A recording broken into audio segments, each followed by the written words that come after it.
Om Swastiastu, perkenalkan nama saya Dewa Ayu Agung Darmayanti, bisa dipanggil Dewa Ayu dengan NIM 2415091035 dari kelas SI 2 IKI.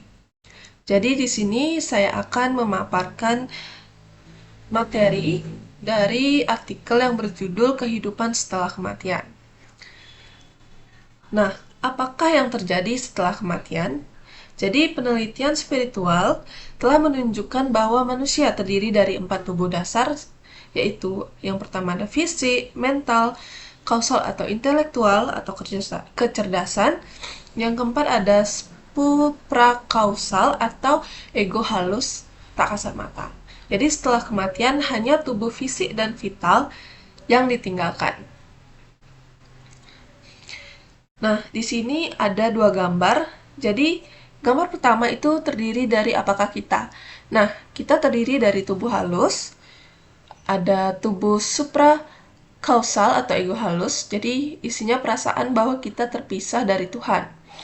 Yang kedua ada tubuh kausal atau intelek atau kecerdasan, yaitu proses pengambilan keputusan dan kemampuan nalar. Ada jiwa, prinsip Tuhan dalam kita semua.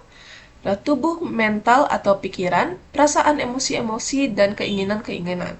Tubuh vital yaitu energi vital pendukung hidup dari tubuh. Tubuh fisik terdiri dari 5 indera, jaringan, darah, organ-organ, dan lain-lain. Jadi, apakah yang terjadi terhadap masing-masing tubuh setelah kematian? Nah, berikut simbol-simbol dari gambar tersebut, yaitu jika simbolnya bulat, tubuh fisik tetap di bumi. Jika simbolnya kotak, maka energi vital. Jika bintang, tubuh-tubuh ini membentuk tubuh halus. Jadi setelah kematian, tubuh-tubuh halus berjalan menuju alam eksistensi seperti surga, nether, atau neraka, tergantung dari kekurangan-kekurangan atau dosa-dosa dan tingkat spiritualitasnya. Nah, setelah kematian, jiwa itu ikut tubuh mental atau pikiran, tubuh kausal atau intelek, dan tubuh suprakausal. Jadi, eh, setelah kematian, bagian-bagian ini yang ikut, yang masih. Jadi, tubuh halus ini adalah bagian manusia terlihat setelah dia meninggal, yaitu setelah dia meninggalkan tubuh fisiknya. Nah, slide selanjutnya. Jadi ketika seorang meninggal, tubuh fisiknya berhenti untuk hidup, namun sisa eksistensi atau kesadaran terus berlanjut. Nah, eksistensi orang tersebut minus tubuh fisiknya dikenal sebagai tubuh halus atau lingga deha dan terdiri dari tubuh-tubuh mental, kausal, intelek, dan suprakausal atau ego halus. Tubuh halus ini kemudian pergi ke salah satu dari 14 tingkatan alam eksistensi halus selain alam bumi. Lanjut ke 14 tingkatan alam eksistensi di alam semesta. Ada 14 alam eksistensi utama di alam semesta ini. 7 tingkatan dari mereka adalah alam positif dan 7 tingkatan lainnya adalah alam negatif. Ketujuh tingkatan alam negatif biasanya disebut sebagai neraka atau fatal. 7 tingkatan alam eksistensi positif, tempat ini ditempati oleh tubuh rohani yang melakukan perbuatan baik dan melakukan latihan spiritual sesuai dengan jalan positif dari ajaran spiritual. Dan jalan positif kita artikan sebagai orientasi latihan spiritual menuju kesadaran sejati akan Tuhan atau kembali bersatu dengan Tuhan seutuhnya atau pencerahan. Bersatu dengan Tuhan seutuhnya adalah tujuan paling utama dalam pertumbuhan spiritual. Alam bumi adalah salah satu alam eksistensi fisik di alam semesta dan juga merupakan alam eksistensi tingkat pertama dalam urutan tingkat alam eksistensi positif di alam semesta. Nah, 7 tingkatan alam eksistensi negatif atau neraka. Tempat ini kebanyakan ditempati oleh tubuh rohani yang telah melakukan kejahatan serta melakukan latihan spiritual sesuai dengan jalan yang negatif dari ajaran spiritual. Dengan jalan negatif, kita artikan sebagai orientasi latihan spiritual untuk mendapatkan kekuatan-kekuatan spiritual, misalkan kekuatan supranatural atau ilmu kesaktian. Kekuatan spiritual ini digunakan untuk tujuan yang negatif. Dengan demikian, semua tubuh rohani yang pergi ke salah satu tingkatan alam eksistensi neraka menjadi hantu akibat niat-niat jahat mereka. Lanjut, ke-14 alam eksistensi di alam semesta. Jadi di sini ada gambar di mana ketujuh alam eksistensi positif dan ketujuh alam eksistensi negatif di alam semesta. Nah, berdasarkan gambar, yaitu semakin atas, halus, tak kasat mata, lebih tinggi tingkat spiritualnya dan rendah ego. Semakin bawah itu makin halus, tak kasat mata, lebih tinggi tingkat spiritual dan tinggi ego. Jadi ini merupakan alam eksistensi halus positif dalam alam semesta. Ini alam eksistensi halus negatif di alam semesta. Jadi satu-satu dan bumi merupakan satu-satunya alam eksistensi positif fisik atau berwujud di alam semesta. Nah, penjelasan di balik skema warna yang digunakan yaitu bumi digambarkan berwarna kemerahan atau coklat ya karena memiliki aksi atau tindakan yaitu komponen dasar halus atau raja. Di mana bumi adalah salah satu alam di mana kita memiliki tubuh fisik untuk melakukan sesuatu. Surga telah digambarkan dalam warna merah muda yang mewakili berlimpahnya kebahagiaan. Kuning mewakili pengetahuan spiritual dan peningkatan alam komponen dasar halus satwa. Warna kuning ini akhirnya akan menjadi hampir putih pada tahap tertinggi, yang menggambarkan kedekatan dengan prinsip Tuhan tak berwujud. Tingkatan wilayah neraka diwakili oleh warna gelap sampai hitam, karena adanya peningkatan dalam komponen dasar fisik utama. Nah, berikut tingkatan surga dan ke atas di alam semesta. Jadi di tabel berikut ada tingkatan alam eksistensi, dari Satyalok sampai bumi. Berikut tingkat spiritualnya, proporsi komponen satwa. Jadi semakin tinggi persen tingkat spiritualnya, maka semakin tinggi juga proporsi komponen satwa. Nah, berikut tipe orangnya.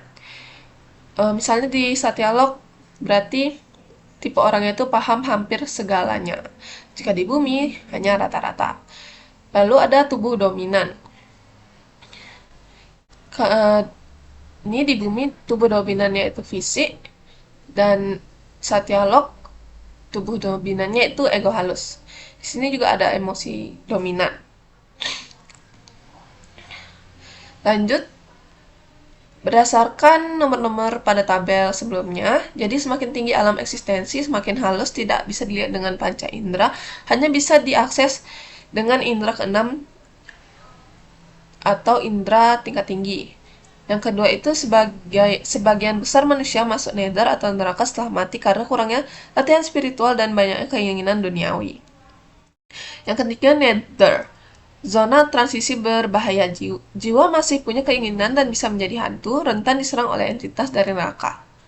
Keempat, bumi adalah salah satu alam fisik, tempat semua tingkat spiritual bercampur dan kesempatan terbaik untuk bertumbuh. Tingkat spiritual minimal untuk masuk surga yaitu 60%. Hanya bisa dicapai lewat latihan spiritual yang benar dan rendah ego. Jadi 3 syarat perbuatan mulia itu tidak merasa diri sebagai pelaku, tidak mengharap pujian, tidak mengharapkan hasil. Ketujuh, untuk masuk alam lebih tinggi dari surga butuh latihan spiritual konsisten dan pengurangan ego besar-besaran. Tubuh dominan berbeda di setiap alam, bisa mental, intelek, atau ego halus tergantung tingkat eksistensinya.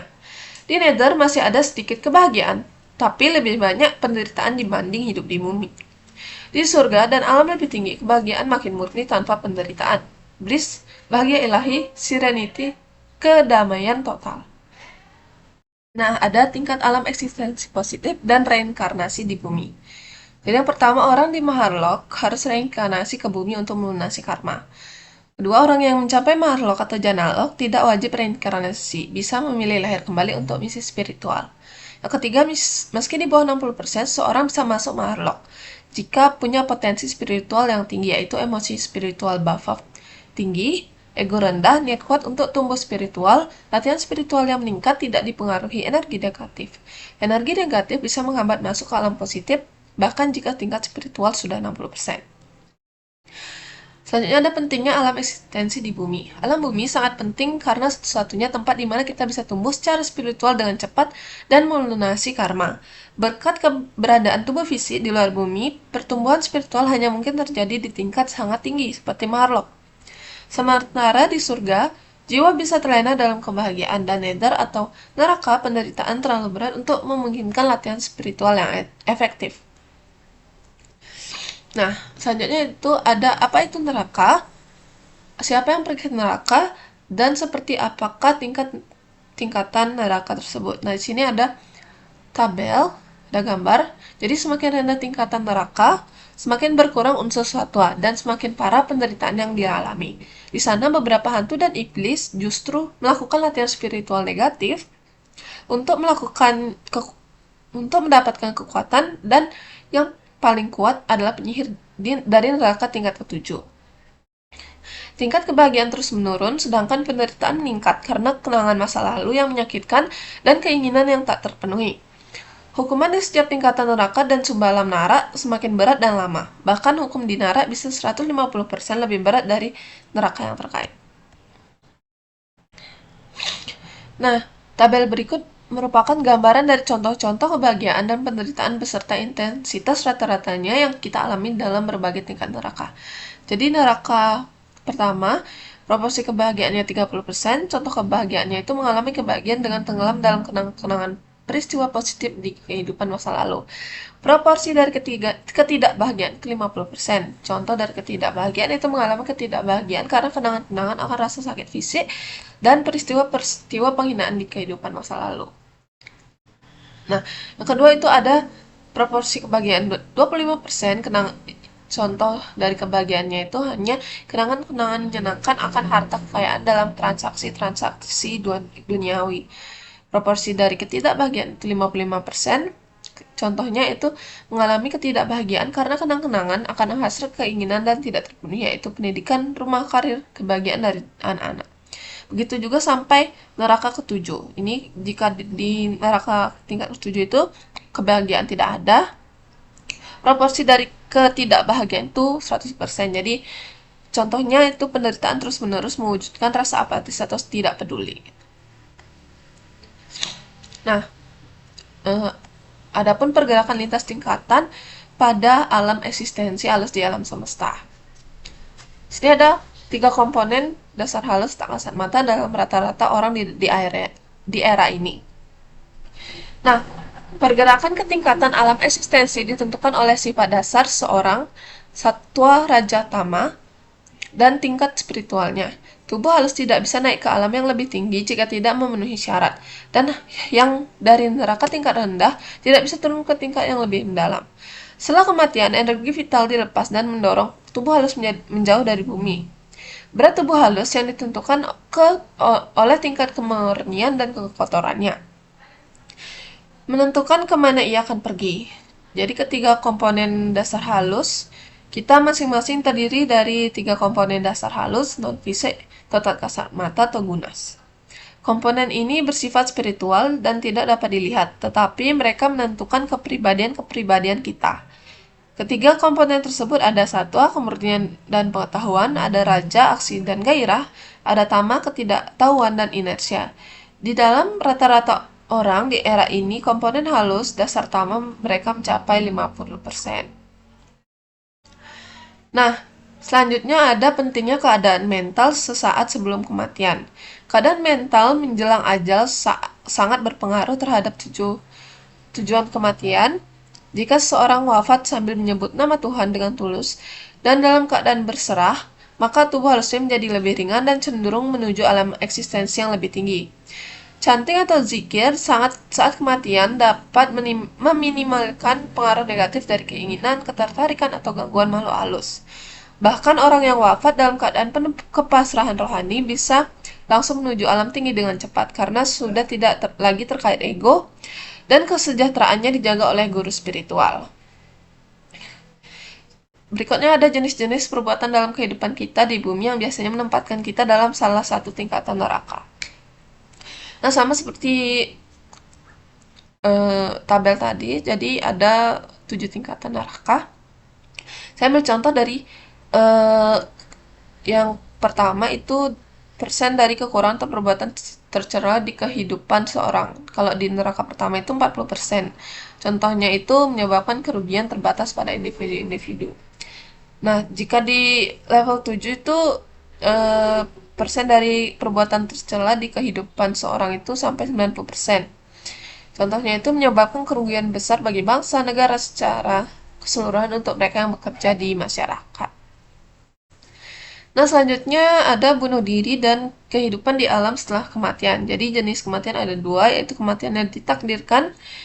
Jadi, yang ditakdirkan itu saat seorang yang memang harus meninggal dan tidak bisa dihindari. Yang kedua ada kematian yang mungkin terjadi.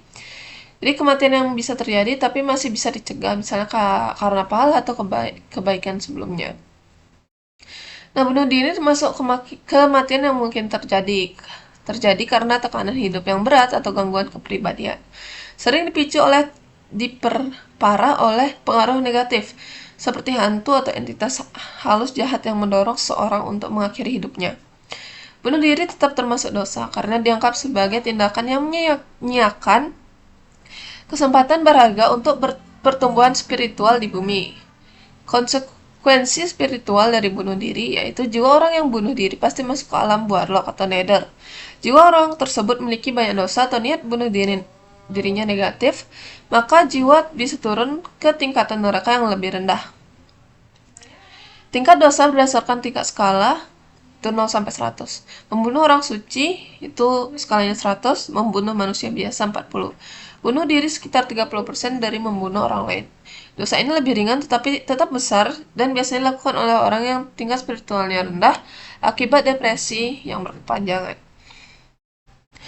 Selanjutnya, mengapa ada jeda waktu antara reinkarnasi? Nah, dalam proses penelitian, dalam menggunakan hypnosis trance, untuk melacak kehidupan masa lalu seorang, telah ditemukan bahwa jeda waktu antara dua reinkarnasi di bumi rata-rata berkisar antara 50-400 tahun. Alasannya untuk jeda waktu ini adalah tubuh halus berada tingkat surga atau alam eksistensi nether dalam jangka waktu yang tidak tertentu untuk mengalami buah dari pahala dan dosa-dosanya. Keadaan di alam bumi harus paling sesuai untuk menyelesaikan karma atau memberi dan menerima dari kelahiran-kelahiran sebelumnya dengan berbagai orang-orang terkait. Hal ini sesuai dengan hukum karma. Reinkarnasi dari tubuh halus ditunda sampai saatnya tiba berbagai orang lainnya. Dengan siapa ia memiliki akun memberi dan menerima tersebut. Juga siap untuk bereinkarnasi. Dalam regenerasi kehidupan masa lalu, kadang-kadang seorang tidak melaporkan reinkarnasi dalam keadaan trance. Alasan untuk hal ini adalah reinkarnasi tertentu telah terjadi dengan sangat lancar dan singkat sehingga orang tersebut mungkin tidak menginginkan perincian apapun dari reinkarnasi tersebut. Dalam kasus di mana tubuh halus rohani telah diturunkan ke tingkat neraka yang lebih dalam, jeda waktu antara reinkarnasi mungkin bisa terjadi ribuan tahun. Mereka tinggal di masing-masing tingkatan neraka sampai tiba saatnya mereka telah menyelesaikan hukumannya. Dalam kebanyakan kasus, ini berarti mereka akan mendekam di alam eksistensi neraka dalam kehidupan sebelum kematian atau akhirat hingga pembubaran disolusi alam semesta. Nah, baik, kesimpulannya yaitu fakta-fakta di atas tentang berbagai tingkatan alam eksistensi memberikan kita suatu gambaran mengenai konsekuensi yang mungkin kita hadapi dalam kehidupan setelah kematian, yang disebabkan oleh bagaimana cara kita menjalani kehidupan di bumi. Hanya dengan latihan spiritual atau dengan kebaikan-kebaikan yang luar biasa banyak, seseorang dapat pergi ke tingkat alam eksistensi yang lebih tinggi, dan oleh sebab itu, ia dapat menghindari ketidakbahagiaan dan hukum, serta menikmati tingkatan-tingkatan kebahagiaan yang lebih tinggi. Terdapat juga kesempatan yang lebih baik untuk bereinkarnasi di alam eksistensi bumi dalam keadaan yang kondusif untuk melakukan latihan spiritual. Maksud dari hal ini adalah supaya seorang dapat bergerak ke lebih tinggi ke tingkatan alam-alam eksistensi halus di alam semesta. Sehubungan dengan berjalannya kita lebih jauh ke dalam era perselisihan atau Kali Yuga sekarang ini, peluang seorang untuk dapat pergi ke tingkatan alam eksistensi yang lebih tinggi menjadi lebih kecil. Sekali kita pergi ke tingkatan alam eksistensi yang lebih rendah seperti alam eksistensi nether atau tingkatan neraka lainnya, kita tinggal di sana dan mengalami ketidakbahagiaan parah selama berabad-abad sampai kita benar-benar membayar kekurangan dosa-dosa kita dalam berupa penderitaan dari hukum yang berat dijatuhkan di sana sebelum kembali mendapatkan kesempatan untuk bereinkarnasi di bumi. Untuk melakukan latihan spiritual secara konsisten dalam eksistensi bumi sesuai dengan 6 prinsip dasar latihan spiritual adalah seperti berenang melawan arus di era saat ini. Namun itu juga merupakan jalan yang menjamin kemajuan kita ke tingkat alam-alam eksistensi yang lebih tinggi dalam kehidupan kita setelah mati. Nah, sekian pemaparan dari artikel tersebut. Apabila saya ada salah kata, saya mohon maaf. Saya akhiri dengan Param Santi. Om Santi, Santi, Santi.